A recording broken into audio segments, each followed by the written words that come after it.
Kita melanjutkan bahasan kita di bagian akhir dari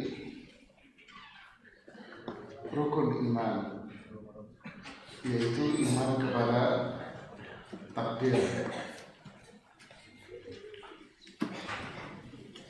Abdullah bin Umar pernah mengatakan,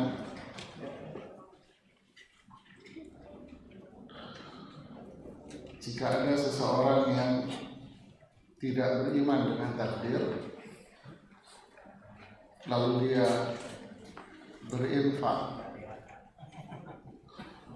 emas sebesar, Allah tidak akan menerima. Law anna ahadahum anfaqa mithla al-uhudi dhahaban aw nasifahu ma qabila minhu hatta yu'mina bil qada'i wal qadar. Jadi Allah tidak akan menerima itu infaknya dia sampai dia beriman dengan takdir, sampai beriman dengan takdir. Jadi ini adalah pilar keimanan. Tidak dikatakan mukmin sampai dia beriman dengan takdir. Iman dengan takdir itu meliputi 4. Siapa yang ingat? Angkat tangan, Pak. Fadhil. Mengimani Allah, mengetahui segala sesuatu. Yang kedua, mengimani bahwa Allah telah menulis semua itu di Lauhul Mahfuz. Terus ketiga, mengimani atas kehendak Allah. Yang keempat, mengimani bahwa segala sesuatu yang ada diciptakan oleh Allah dengan. Siapa yang mau mengulangnya tanpa baca?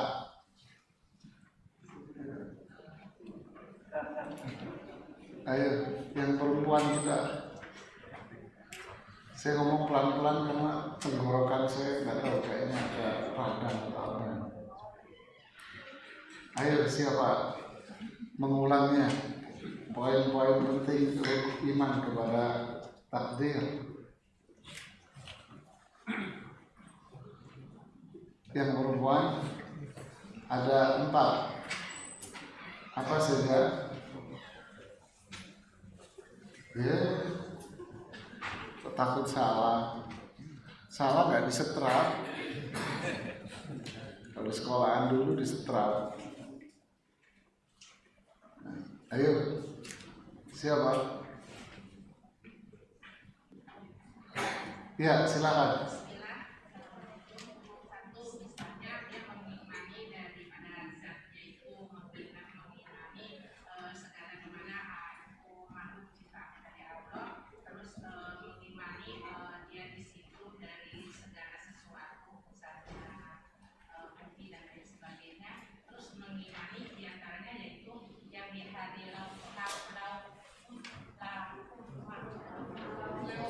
Angel banget.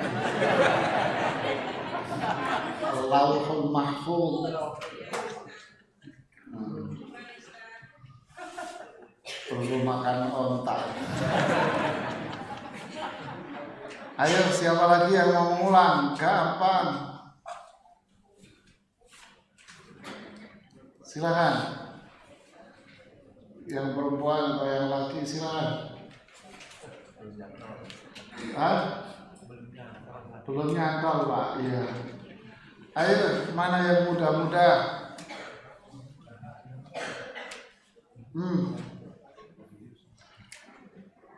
Bisa? Coba.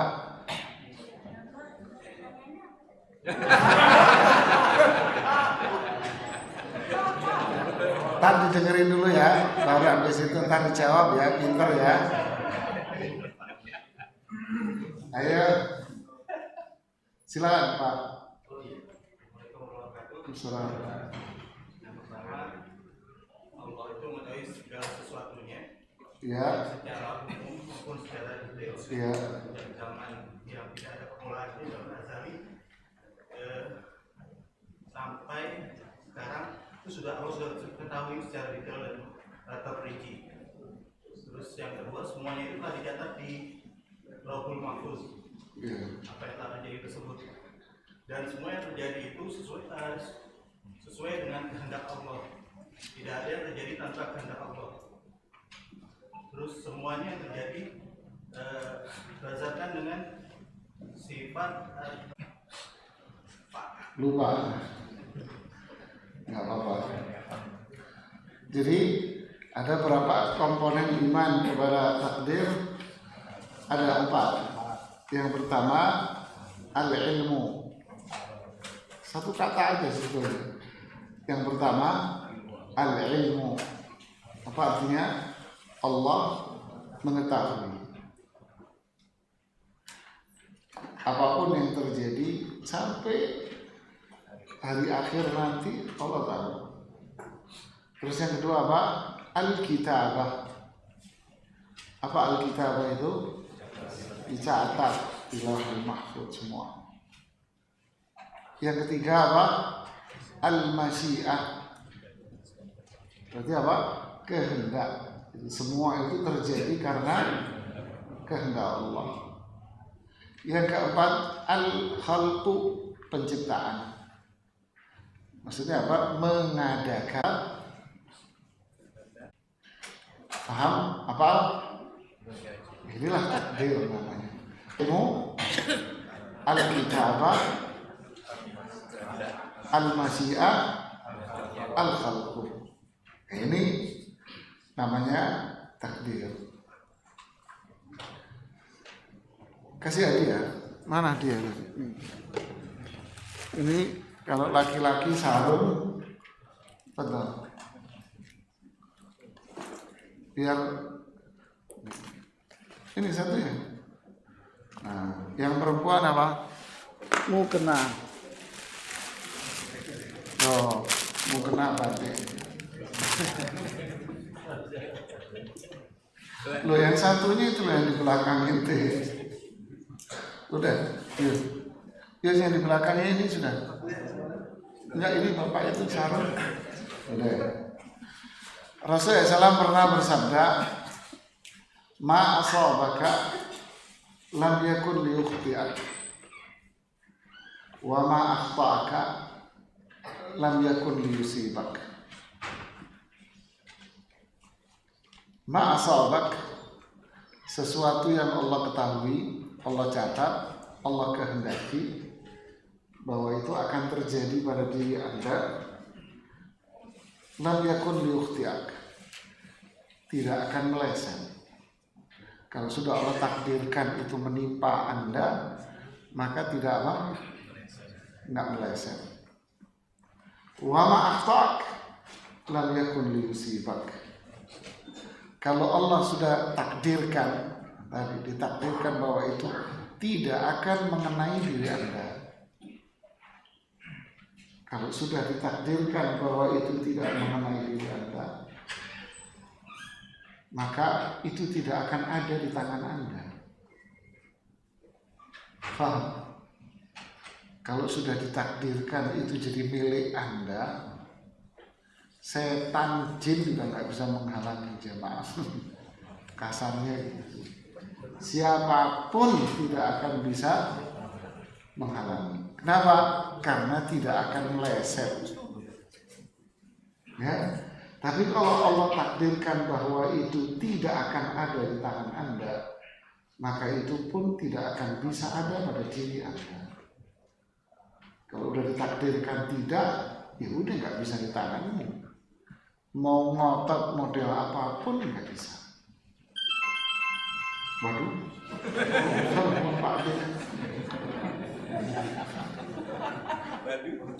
kaget saya juga. Itulah takdir. Tapi ini iman yang harus kita imani. Sekali lagi kemarin apa? Ini perkara gaib. Kita nggak tahu takdir kita, tapi kita beriman. Takdir itu pasti ada. Kalau sudah terjadi, maka kita wajib apa? Ridha, syukuri. Ridha dan syukuri. Iman dengan takdir baik dan buruk. Apakah Allah mentakdirkan sesuatu yang buruk? Tidak. Takdir Allah itu tidak ada yang buruk, Pak jemaah. Loh, katanya iman dengan takdir baik dan buruk. Ini bahasa kalimat ini ditujukan kepada manusia. Jadi baik dan buruk itu di mata siapa? Manusia. Di mata Allah, di sisi Allah semuanya baik. Itu kehendak Allah. Kehendak Allah itu pasti baik. Jadi buruk itu di mata kita.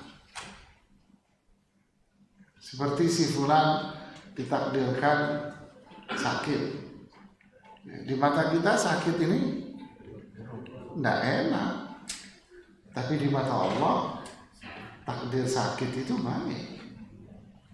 Loh, kok bisa? Iya, karena itu adalah proses upgrading. Anda mau dinaikin tingkatannya sama Allah. Anda diuji. Sabar gak? Oh sabar, naik tingkat. Sahabat diuji hijrah dari Makkah ke Madinah. Enak apa gak enak? Gak enak lah, harta bendanya suruh ninggalin. Terus taruhannya lagi apa? Nyawa. Gak enak. Tapi itu ujian. Lulus gak? Ternyata lulus sahabat. Mulia mereka. Makanya Allah mengatakan di surat Al-Fatah itu, la yastawi man anfaqa min qabli al-fathi wa qatal.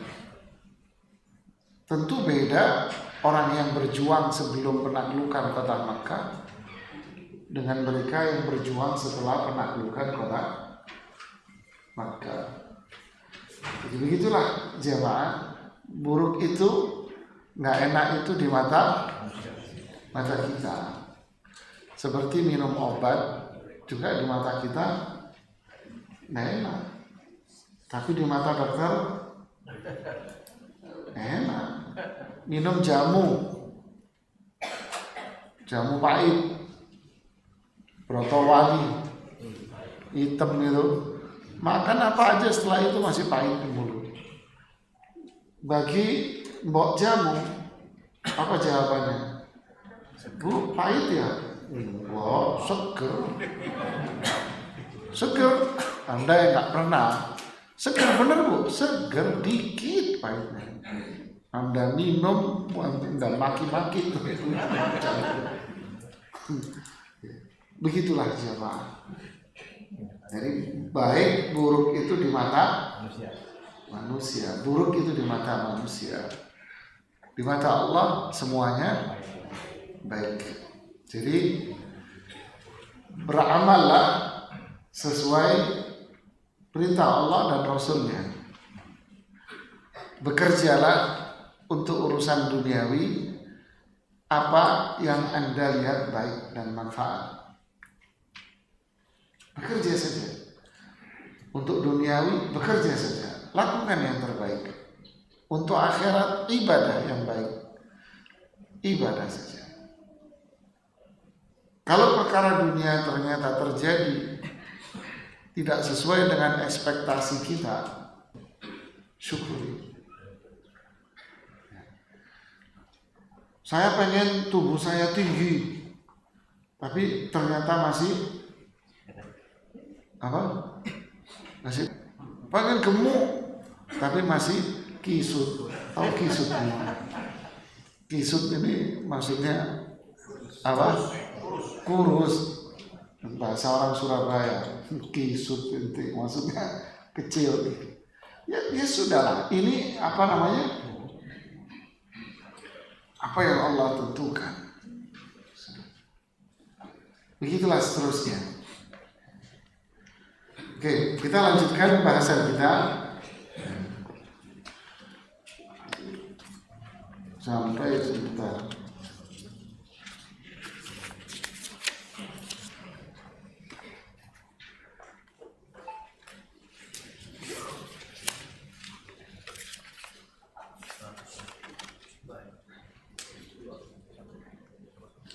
Halaman 102 ya. Coba dibaca di situ. Saya ngurangin ini tenggorokan. Coba. Bismillah. Berkata penulis, adapun berdasarkan syariat maka Allah Bukan atasnya.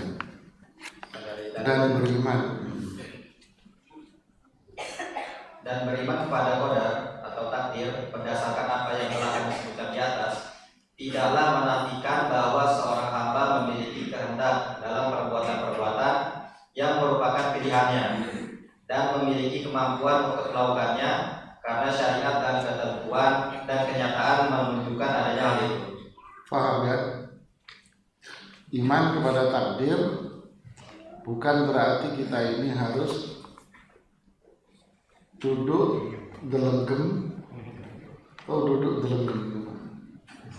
apa? Nggak mau usaha, nggak mau apa-apa, nggak mau usaha, nggak mau ikhtiar, nggak mau. Mas kok nggak mau kerja? Kalau dari takdir kan Pak rezeki saya. Kenapa nggak mau berobat? Takdirnya Pak. Nanti tak tempelin takdir ya. Jadi nggak boleh. Ya, jadi iman kepada takdir bukan berarti kita harus apa? Duduk berpangku tangan. Ya, tidak berusaha. Menyerahkan semua sama takdir, tidak. Ya, kita disuruh usaha sama Allah. Loh, katanya takdir tentukan, ya itu tadi, takdir itu kan gaib. Kita nggak tahu. Kewajiban kita jangan otak-atik masalah takdir. Kayak pertanyaan kemarin, loh kenapa orang kafir itu kafir? Takdir, ya takdir memang. Tapi yang milih kamu kafir siapa? Si fulan kecemplung sumur. Kecemplung dia di sumur, takdir bukan? Takdir. Terus Anda bilang apa sama dia? Mas kecemplung sumur, takdir mas. Gitu? Anda bilang apa? Mas kamu gimana sih jalannya mas? Udah tahu ada sumur nyelonong aja, takdir pak. Dikebukin orang dia. Ya hati-hati mas kalau jalan udah tahu ada sumur. Atau ada got, hati-hati. Nah itulah usaha namanya Pak. Kita punya usaha, tidak boleh berpangku tangan, karena kita tak tahu apa yang akan terjadi esok. Kalau sudah berusaha, ternyata hasilnya tidak sesuai dengan harapan, itulah yang Allah takdirkan buat Anda. Itulah namanya ridho, syukur. Esok hari usaha lagi, terus usaha. Sakit, yuk usaha untuk sembuh. Usaha untuk sembuh, minum obat, minum ini. Sudah sebulan Ustaz minum obat. Iya, belum setahun. Udah setahun saya Ustaz. Iya, belum 2 tahun. Terus aja. Berusaha terus, usaha. Pasti Allah akan memberikan yang terbaik. Ya, lanjutkan.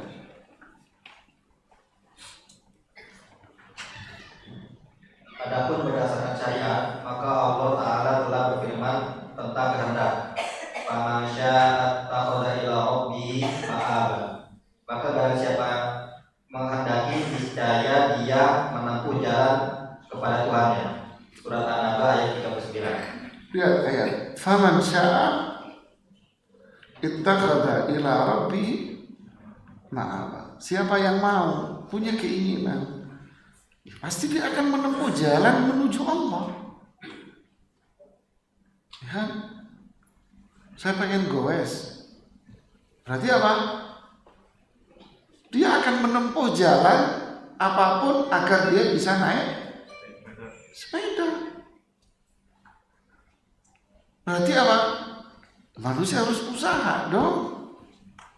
Saya pengen itu mangga itu enak mateng. Terus ngapain? Nunggu takdirnya kok jatuh tangan. Bukan takdir jatuh, bonyok, bahlul. Ya jatuh bonyok. Kalau nggak mau bonyok ya kamu ngapain? Ya kalau Anda mau apa? Panjat. Panjat usaha untuk kamu ambil. Berarti manusia punya apa? Usaha untuk mendapatkan apa yang diinginkan. Pengen masuk surga, ya usaha. Beramal saleh sesuai Quran dan Sunnahnya. Ikhlas, tauhid. Ya, terus Allah juga berfirman, "Fatu hartakum anna syi'tum." Maka datangilah ladang kalian itu kapan saja dan dengan cara yang kalian kehendaki. berarti kan manusia punya apa? Usaha. Orang yang tidak mau bekerja, kata Syekhul Islam Ibnu Taimiyah rahimahullah, orang yang tidak mau bekerja, lantas dia mengatakan rezeki saya ditakdirkan sama Allah. Ini seperti orang yang berharap punya anak tapi nggak mau nikah.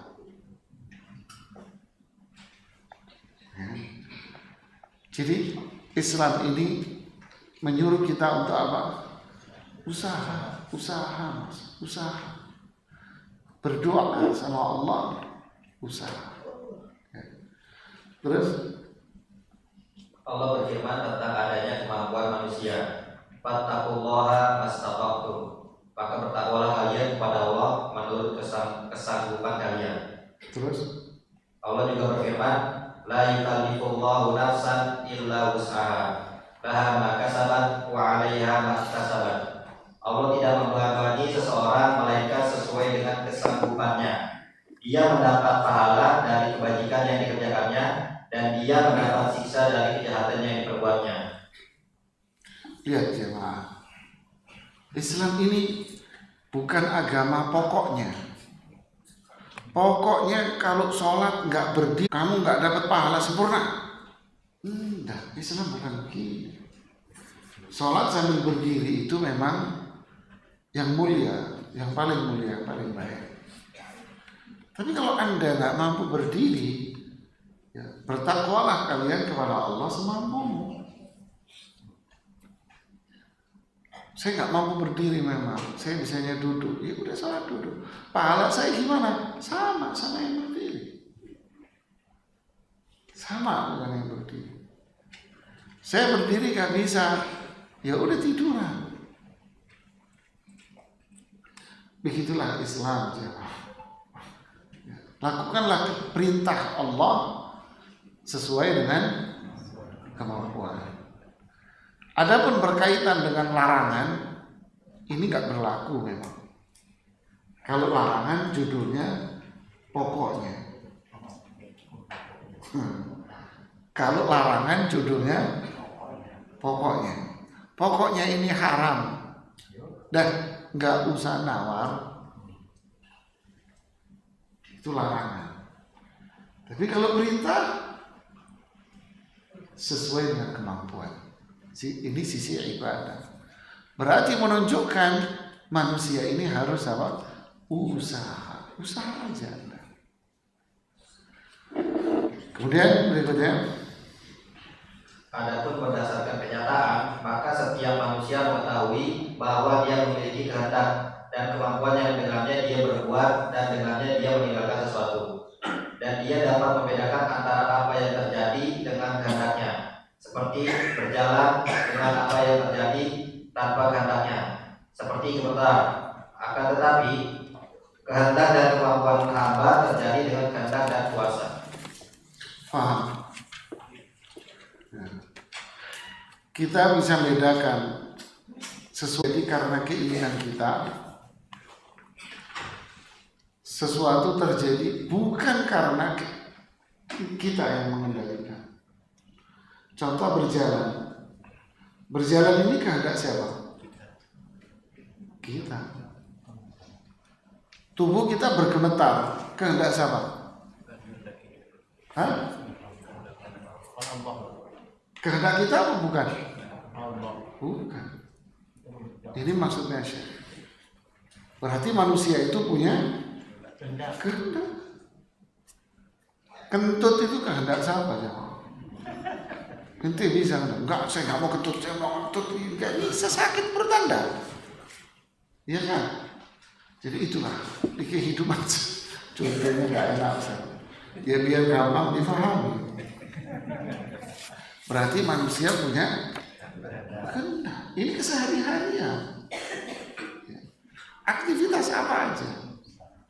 Anda begini, Anda begini, kan kehendak Anda. Terus Allah Ta'ala berfirman, Liman sya'a minkum ayyastaqim wa ma tasha'una illa ayyasha Allah Rabbul Alamin. Yaitu bagi siapa di antara kalian yang menghendaki menempuh jalan yang lurus dan kalian tidak dapat menghendaki menempuh jalan itu kecuali apabila dikehendaki Allah, Tuhan seluruh alam. jadi kita punya kehendak memang. Tapi kehendak kita ini bukan satu-satunya yang menentukan perbuatan itu. Ya. Kehendak, kita punya kehendak. Tapi bukan satu-satunya kita yang menentukan. Contoh, Anda berkehendak untuk bepergian. Udah beli tiket atau mobil sudah disiapkan, udah siap-siap semua, jalan udah prepare luar biasa. Istri Anda sudah siap-siap 1 minggu sebelumnya, kan gitu kan perempuan kan, seminggu sebelumnya. Kayak tadi jamaah haji, istrinya masih ribet, kata suaminya pakai bahasa Jawa Tengah, katanya kamu ini sudah menyiapkan haji sudah 2 bulan yang lalu, masih uwet aja katanya. Begitulah perempuannya. Udah persiapannya luar biasa. Berangkat jam berapa? Jam 10. Sarapan jam 7. Ternyata habis sarapan Anda diare berat. Diare udah bolak-balik. Jadi nggak pergi? Hah? Anda harus ke rumah sakit.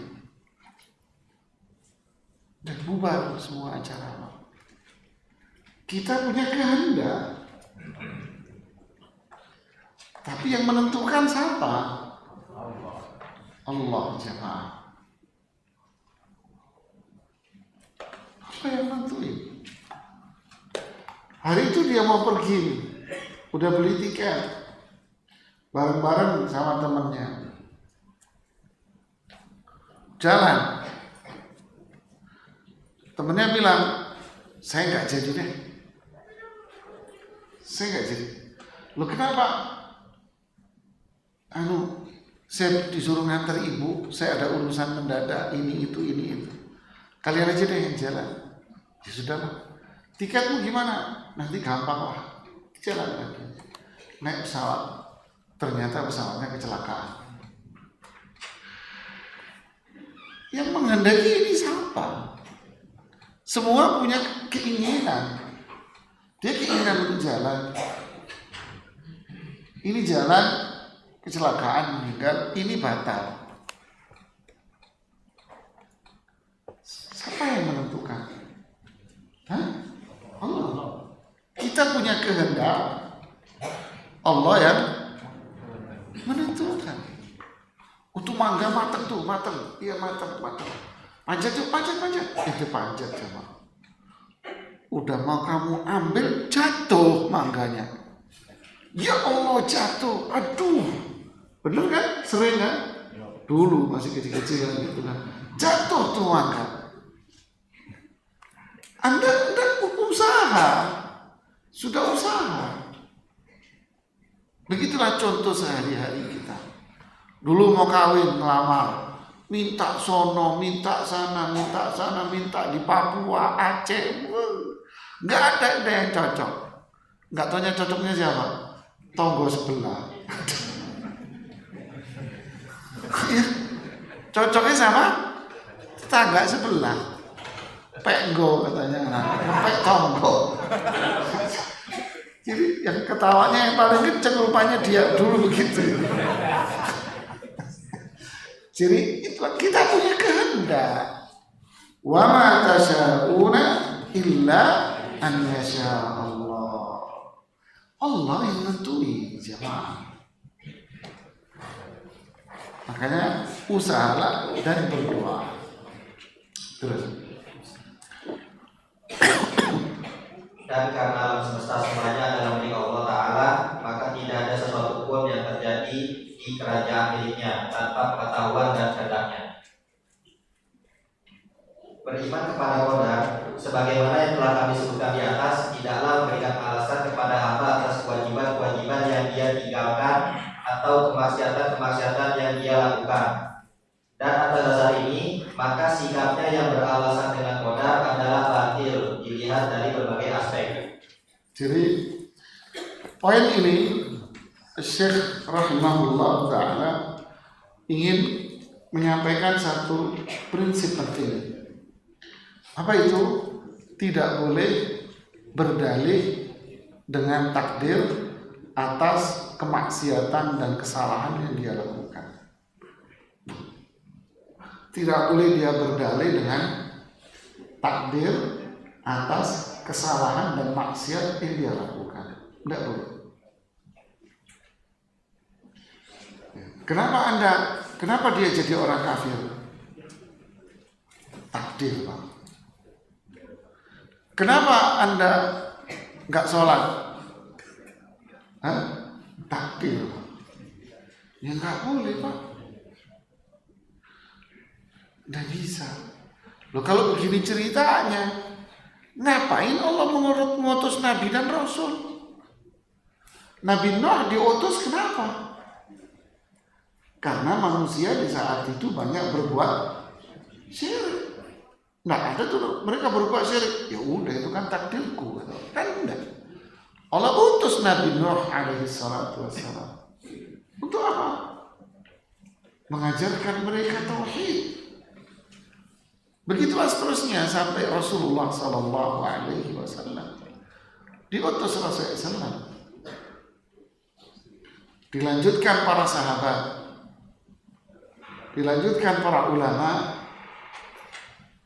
ngajarin orang jangan maksiat, jangan syirik, jangan berbuat kufur, itu pintu neraka.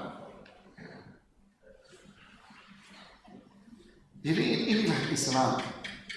Sehingga tidak dibenarkan seseorang itu berdalih dengan takdir atas maksiat yang dia lakukan. Toh logika seperti ini juga nggak berlaku dalam keseharian kita. Tak ambil contoh Anda. Karyawan di perusahaan, dia bekerja tidak sesuai dengan SOP perusahaan itu. Ngaco lah pokoknya ceritanya. Dia bekerja semaunya sendiri. Ditegur sama atasannya. Kenapa kamu bekerja tidak sesuai SOP? Jawabannya apa? Takdir, Pak. Gimana Pak Julius kalau anak buah itu gitu? Langsung SP3. Tidak ada, keseharian tidak ada orang berdalih begitu. Nih Pak pilot, gimana kalau asisten itu tengah-tengah nyopir pesawat, mau kemana? Mau ke Surabaya, dibolokin ke Padang. Loh kenapa kamu ke Padang? Ya terserah saya Pak. takdir saya begini kali, nanti apain cuma bilang. Kan tidak ada dalam keseharian. Nggak ada orang salah terus berdalih dengan ya. Ini setan ini yang merusak akidah ini memang. Ya. Giliran keseharian dia nggak mau, tapi giliran urusan keimanan dia acak-acak nih iman sama dia. Ya. Jadi tidak boleh berdalih dengan takdir atas kemaksiatan yang dia lakukan. Terus pertama firman Allah Ta'ala, sayaqulul ladzina asyraku law sya'allahu ma asyrakna wala abauna wala harramna min syai' kadzalika kadzdzabal ladzina min qablihim hatta dzaqu ba'sana qul hal indakum min 'ilmin fatukhrijuhu lana in tattabi'una illa dhann wa in antum illa takhrusun. coba lihat ini orang kafir berdalih dengan takdir. Coba baca. Lanjutin terjemahnya. Orang-orang musyrik akan berkata, jika Allah menghendaki, tentu kami tidak akan mempersekutukannya. Lihat nih. Lihat kan? Kalau Allah berkehendak, ya saya nggak syirik. Begitu pula yang moyang kami, dan kami tidak akan mengharamkan apapun.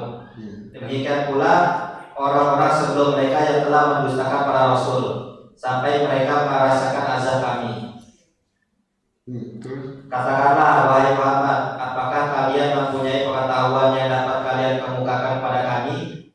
Yang kalian ikuti hanya prasangka belaka dan kalian hanya menduga-duga. lihat luar biasa. Emang kamu tahu takdirmu? Ini Allah jawabnya gitu. Kamu tahu takdir kamu apa? Akhirnya apa? Dzaqu ba'sana. Allah azab mereka. Jadi tidak boleh berdalih dengan takdir. Terus Seandainya mereka bisa beralasan dengan qadar, tentu Allah tidak akan menimpakan azabnya kepada mereka. tuh. Ya, kalau boleh, ya Allah nggak akan mengadab. Buktinya Allah adab mereka. Terus Kedua, firman Allah Ta'ala, Rasulan mubasysyirin wa mundhirin bi alla yakuna lin-nasi 'ala Allahi hujjatun ba'da rusul wa kana Allahu 'azizan hakima. Rasul-rasul itu adalah sebagai pembawa berita gembira dan pemberi peringatan agar tidak ada alasan bagi manusia untuk membantah Allah setelah rasul-rasul itu. Setelah rasul diutus dan Allah Maha Perkasa lagi Maha Bijaksana. Terus Kalau seandainya takdir bisa menjadi alasan bagi orang-orang yang menyelisih para rasul, tentunya alasan tersebut tidak akan terpatahkan dan diutusnya para rasul karena penyelisihan mereka setelah diutusnya para rasul terjadi karena takdir Allah Ta'ala. iya, kalau berdalih dengan takdir itu boleh, ya argumen mereka tidak akan dibantah sama Allah. Berarti apa? Dibenarkan. Kalau berdalih dengan takdir atas maksiat itu boleh, ya Allah nggak bantah, didiemin. Buktinya apa? Allah membantah mereka. Mereka nggak benar. Bagaimana Allah membantah mereka? Dengan cara mengutus Rasul. Sebagai apa Rasul? Memberitahukan surga dan memberikan ancaman neraka. Terus Ketiga, hadis yang diriwayatkan oleh Al-Bukhari dan Muslim dan redasinya dalam redaksi Bukhari dari Ali bin Abi Thalib radhiyallahu anhu bahwa Nabi SAW bersabda, "Ma minkum min ahadin illa wa qad kutiba maq'adahu minal jannah." Illa wa qad kutiba maq'aduhu minal jannah wa maq'aduhu minan nar. Faqala rajulun minal qaum, "Alla nattaqiu ya Rasulullah." Faqala, "La i'malu fa kullun muyassar." Tsumma qara'a fa amma man a'ta wattaqa. Tidak ada seorang pun dari kalian melainkan telah ditulis tempat duduknya di surga atau di neraka. Maka seseorang laki-laki dari para sahabat berkata, "Mengapa kita tidak menyadarkan diri Beliau bersabda, tidak, tapi berbuatlah karena masing-masing orang dimudahkan. Kemudian beliau membaca ayat, maka barang siapa memberikan hartanya di jalan Allah dan bertakwa. Jadi itu sudah ada pertanyaan ini. Kenapa kita nggak nyandarin ke takdir aja? Kan kita udah ditentuin. Rasulullah larang, nggak boleh. Kenapa? Karena kita tidak tahu takdir kita. Lagian kewajiban kita bukan itu. Kewajiban kita apa? Beramal saja. Taat kepada Allah dan Rasulnya. Urusan dunia, bekerja aja.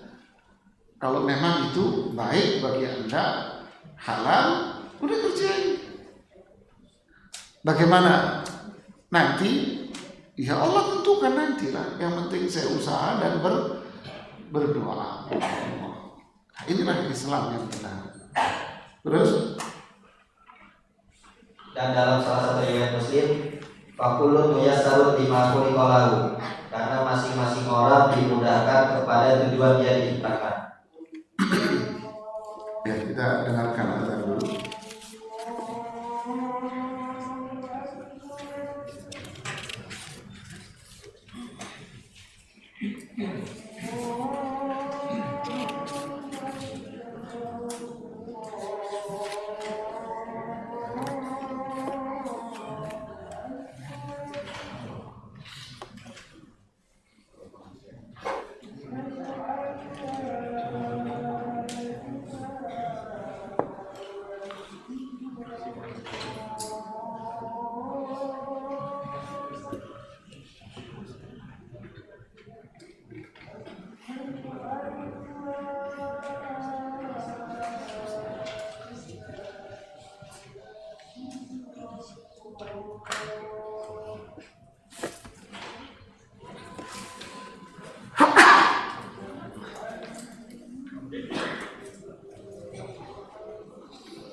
Ya, Fadal, lanjutkan. Keempat, bahwa Allah Ta'ala memberikan perintah dan larangan kepada hamba, dan Dia tidak membebanginya kecuali sebatas apa yang Dia mampu. Allah Ta'ala berfirman, fattaqullaha mastata'tum, maka bertakwalah kalian kepada Allah menurut kesanggupan kalian. Allah juga berfirman, la yukallifullahu nafsan illa wus'aha. Allah tidak membebani seseorang melainkan sesuai dengan kesanggupannya. Seandainya hamba dipaksa untuk melakukan sesuatu, tentu itu berarti bahwa dia diberi beban dengan sesuatu yang dia tidak mampu untuk melepaskan dirinya, dan ini batil. Oleh karena itu, apabila dia melakukan perbuatan maksiat karena tidak tahu, lupa atau dipaksa, maka tidak ada dosa baginya karena dia dimaafkan. Maksudnya Allah ini menurunkan perintah dan larangan. Kita disuruh ini dan dilarang itu. Kewajiban kita kerjakan perintah Allah, tinggalkan larangannya. Dan ingat, semua perintah Allah pasti sesuai dengan kemampuan kalian. Tidak mungkin Allah itu memberikan perintah di luar dari kemampuan manusia. Jadi apa yang dilakukan manusia, ya, apa yang dilakukan, apa yang diperintahkan Allah, pasti itu sesuai dengan kemampuan manusia. Paham? Apa yang diperintahkan Allah pasti sesuai dengan kemampuan manusia. Apa yang dilakukan manusia pasti akan sesuai dengan kemampuan dia. Paham tidak? Paham benar? Paham. Berarti kalau manusia berbuat sesuatu di luar dari kemampuannya, umpamanya, ya maka dia nggak dosa, nggak apa, karena memang itu di luar perintah Allah. Sehingga apapun yang dia lakukan itu kemampuan Anda. Artinya apa? Itu usaha kamu. Jadi kalau kamu berdalih, loh, saya begini kan karena takdir, nggak bisa, Anda tetap dosa. Kenapa? Karena Anda melakukan ini karena apa? Kemampuan kamu. Bingung, kasih contoh. Si fulan jalan, ngelihat anak kecil-kecil yang jengkelin. Lalu tuh anak kecil disamperin, ditempelengin satu-satu. Tampilin tuh anak kecil, plak. Datang bapaknya marah-marah. Kenapa kamu pukulin? Lah kan takdir, Pak. Atau bahasa lain, bahasa orang awam apa? Kenapa kamu pukulin? Enggak sengaja, Pak. Ini di luar kemampuan saya. Wong gendeng ini pasti itu orang gila loh. Dia melakukan itu atas dasar apa? Ya, ini kemampuan dia, pilihan dia untuk berbuat. Pilihan dia untuk berbuat. Ketika itu pilihan Anda untuk berbuat, berarti Anda akan mendapatkan pahala atau dosa, kebaikan atau keburukan Anda akan dapat. Nggak mungkin Anda akan berdalih. Ya resikonya Anda akan diseret sama warga masuk penjara. Nggak ada di pengadilan atas putus Anda ngomong, maaf Pak Hakim, ini kan takdir Pak Hakim. Pak Hakim akan bikin rekomendasi kedua, masukin rumah sakit jiwa. Ya. Jadi inilah perintah Allah. Karena itulah manusia dapat apa itu? Pahala atau dosa. Jadi semua itu karena Anda punya pilihan berdasarkan perintah Allah, lakukan. Jangan berdalih Anda salah terus berdalih dengan takdir. Terus kelima, bahwa takdir Allah merupakan rahasia yang disembunyikan yang tidak diketahui kecuali setelah terjadinya yang ditakdirkan tersebut. Nih, yang saya jelaskan tadi ini. Terus Dan kehendak hamba terhadap apa yang dilakukannya lebih dahulu ada daripada perbuatannya tersebut. Maka kehendaknya terhadap suatu perbuatan tidaklah dibangun di atas pengetahuannya tentang takdir Allah. Faham? Takdir itu gaib. Takdir itu ditentukan sebelum manusia ada. Kemudian manusia ada, kemudian manusia berbuat. Lalu dia ngomong takdir, tahu dari mana? Malaikat Jibril aja nggak tahu. Andai dia ngomong, saya ini ponakannya malaikat Jibril, umpamanya, ya malaikat Jibril aja nggak tahu.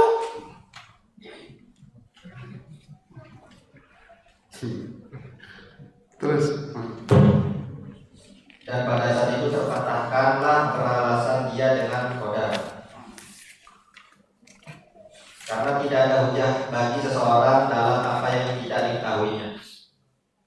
terus, Karena bahwa kita melihat seseorang sangat berantusias kepada sesuatu yang sesuai dengannya daripada perkara dunianya hingga dia mendapatkannya, dan dia tidak berpaling darinya kepada sesuatu yang tidak sesuai baginya. Kemudian dia berdalil atas keberpalingannya itu dengan takdir. Maka mengapa dia berpaling dari apa yang bermanfaat baginya dalam perkara agamanya kepada apa yang memudaratkannya, kemudian dia berdalil dengan takdir? Bukankah keadaan keduanya adalah sama? terus, Saya akan berikan kepada Anda satu contoh lagi yang akan lebih menjelaskan hal itu. Kalau di hadapan seseorang ada dua jalan, yang salah satunya menuju sebuah negeri yang penuh dengan kekacauan, pembunuhan, perampokan, pelanggaran kehormatan, ketakutan, dan kelaparan. Sementara jalan yang kedua menuju sebuah negeri yang penuh dengan aturan, keamanan yang terpelihara, kehidupan yang tentram, dan penghormatan terhadap jiwa, kehormatan, dan harta. Maka jalan mana yang akan dia tempuh? Tentunya dia pasti akan menempuh jalan yang kedua yang berujung kepada negeri yang penuh dengan aturan dan keamanan. Dan sama sekali tidak mungkin bagi seorang yang berakal untuk menempuh jalan menuju negeri yang penuh dengan kekacauan dan ketakutan. Lalu dia berdalil dengan takdir. Maka mengapa dalam perkara akhirat dia malah menempuh jalan menuju neraka dan bukan menuju surga? Lalu dia berdalil dengan takdir. ini kan standar ganda. Giliran urusan dunia, dia mengatakan bahwa saya punya pilihan. Tapi giliran urusan takdir, tidak. Ini kan ngaco namanya. Ketika dia punya keinginan, dia akan kejar itu keinginannya. Keburukan dia akan jauhi itu. Nggak mungkin dia akan memilih keburukan itu. Tapi giliran urusan kebaikan, ketaatan kepada Allah, dia memilih maksiat.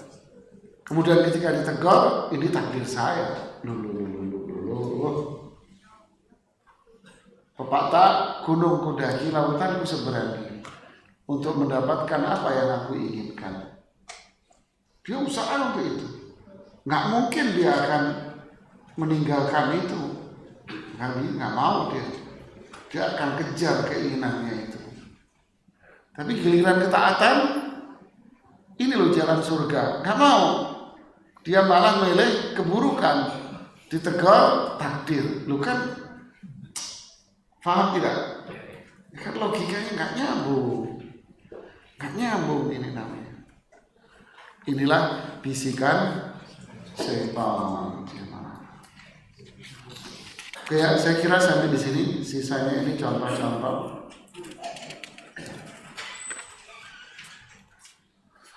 Silakan kalau ada yang mau bertanya. Ini rajin nanya nih, masya Allah. Ya. Ayo, siapa yang mau nanya duluan? Silakan Pak. Assalamualaikum warahmatullahi wabarakatuh. Saya pernah mendengar ini Ustaz, bahwa Umar radhiyallahu anhu mengatakan kita menghindari takdir ini menuju takdir yang lain. Itu artinya apa Ustaz? Sebetulnya disebutkan di bawahnya sama Syekh, tapi anak lewati. Saat itu Umar bin Khattab jadi khalifah. Beliau mau berkunjung ke daerah Syam, Suriah. Berangkat beliau. Di tengah jalan, udah jalan beliau. Lihat, keinginan untuk berkunjung ke satu daerah di Suriah. Udah jalan, di tengah jalan beliau mendapatkan laporan bahwa di daerah yang dituju oleh Amirul Mukminin Umar bin Khattab radhiyallahu anhu telah tertimpa wabah mematikan. Namanya penyakit taun. Jadi orang yang kena taun wafat sudah. Wabah mematikan. Lantas Umar bin Khattab mengurungkan niatnya, batal. Beliau putar balik, pulang lagi ke Madinah.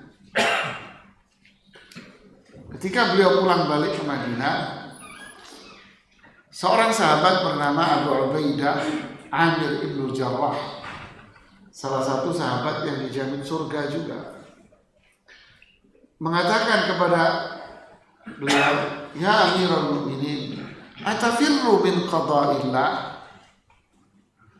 Wahai Amirul Mukminin, apakah engkau lari dari takdir Allah? Jadi fahami apa? Bahwa beliau akan ke sana. Berarti kalau kabur, fahami apa? Lari dari takdir. Dijawab oleh Umar bin Khattab, andai yang bicara itu bukan kamu, mungkin sudah saya gampar. Ya, Abu Ubaidah sahabat yang mulia. Itulah sahabat yang akhlaknya tinggi, sampai pemimpin pun menghormati ulama. Dan ini menunjukkan sekelas beliau juga ada salahnya. Nah, itulah jawaban Umar bin Khattab. Saya lari dari takdir ke takdir yang lain. Maksudnya apa? Ketika kita melihat, maksudnya adalah gini, lakukanlah perkara-perkara yang berkaitan dengan duniawi ini, sesuatu yang bermanfaat buat Anda. Lakukan yang manfaat buat Anda. Kalau ada di hadapan Anda sesuatu yang buruk, hindari. Jangan berdalih dengan kalau di depan kita macet, Pak, sana macet parah, Pak, hindari. Umpamanya, Pak, di sana ada banjir parah, ya hindari. Enggak, Anda ditakdirkan untuk melewati banjir itu. Kayaknya kan tidak ada orang mikir gitu. Nggak ada orang begitu. Enggak, Mas, saya ditakdirkan untuk melewati banjir. Rawa rasmi, kan orang nggak begitu. Ya ini orang pikir itu jangan standar ganda dalam berpikir. Ya menghina. Kenapa? Ya itu tadi jawaban Syekh Utsaimin. Takdir ini gaib. Kita nggak tahu apa yang ditentukan sama Allah. Sedangkan kewajiban kita adalah berbuat, beramal sesuatu yang bermanfaat dan menghindar diri dari yang buruk. Nah, itu maksudnya Umar bin Khattab. Sehingga bahasa saya dari takdir yang lain. Si fulan mau melamar, mau menikahi si fulan. Dilihat ini. Ternyata setelah itu dia bilang, enggak, batal. Lo nggak boleh, itu sudah takdir kamu. Malah biasanya kan gitu ya. Enggak, jangan dibatalin, itu sudah takdir kamu. Selama belum ijab qabul, bebas kamu batalin, Mas. Itu takdir kamu. Saya tak nyari takdir yang lainnya. Loh, kenapa? Dia kalau jalan-jalan minta ke Singapura. Saya tak cari perempuan jalan-jalannya ke Pondok Gede. Saya cari nyari takdir yang lainnya deh. Umpamanya jalan. Nah, pertanyaan berikutnya di sini dari adik. Tadi ini bagus nih pertanyaannya dia. Ustadz, gimana sikap orang kafir pas lagi diuji sama Allah? Bagus. Dia ada kecerdasan pada diri anak ini. Saya lihat cerdas nih, Masya Allah. sayang orang tuanya, dipopo aja Pak, ini punya yang cerdasnya, kritis. Usia segini nggak mungkin berpikir gini. Jadi sikap orang kafir pas diuji sama Allah, apa itu? Kufur, namanya kafir. Kafir itu apa? Ingkar. Berarti kafir artinya orang yang ingkar. Dikasih nikmat, ingkar. Dikasih musibah, ingkar. Dikasih duit, maksiat. Nggak punya duit, kedukun. Sehat, maksiat. Sakit, sama nggak maksiat, sama maksiat juga. Inilah mereka orang kafir. Orang beriman dikasih nikmat, syukur, tambah taat. Dikasih musibah, tambah taat, tambah ingat mati. Dan pertanyaan berikutnya, ini berkaitan dengan irada atau masyiah, kehendak, keinginan. Kemarin minggu yang lalu, kauniyah itu maksudnya alam semesta ini. Alam semesta, malam, siang, hujan, panas, terus apa lagi? Matahari, dataran rendah, musim, ini musim ini musim ini, gitu kan? Manusia tinggi, sedang, pendek, gemuk, sudah lain.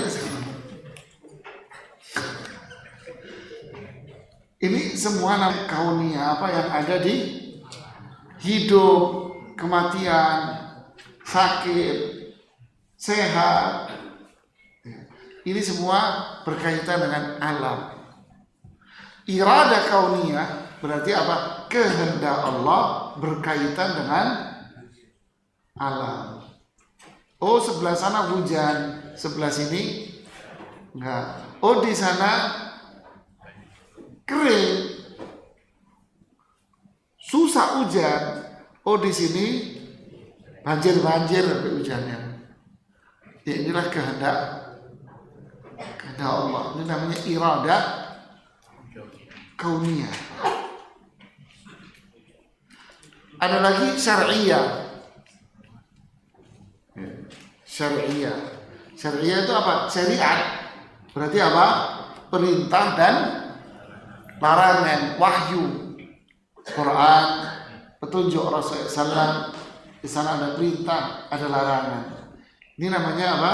Syari'iyah. Jadi irada syar'iyah. Keinginan Allah berkaitan dengan syariat. Contoh, innallaha farada 'alaikumul hajja fahujju. Allah mewajibkan kepada kalian haji. Fahujju, pergilah kalian untuk haji. Sahabat nanya, "Akullu 'amin ya Rasulullah?" Setiap tahun? Namanya apa ini? Kehendak Allah syar'i. Bahwa memang ini wajib, tapi cuma sekali aja. Begitulah hukum-hukum ini. Jadi ada yang berkaitan dengan alam, pasti terjadi. Kehendak Allah berkaitan dengan alam itu pasti terjadi, tapi belum tentu dicintai. Si fulan dikasih sehat, ya terjadi. Apakah berarti dicintai oleh Allah? Belum. Si fulan dikasih duit, kasih harta luar biasa,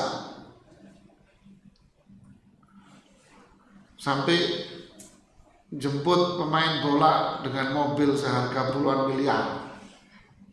Lagi ramai di media kan, duit telu mana mas? Ya sudahlah, ini irada kauniyah.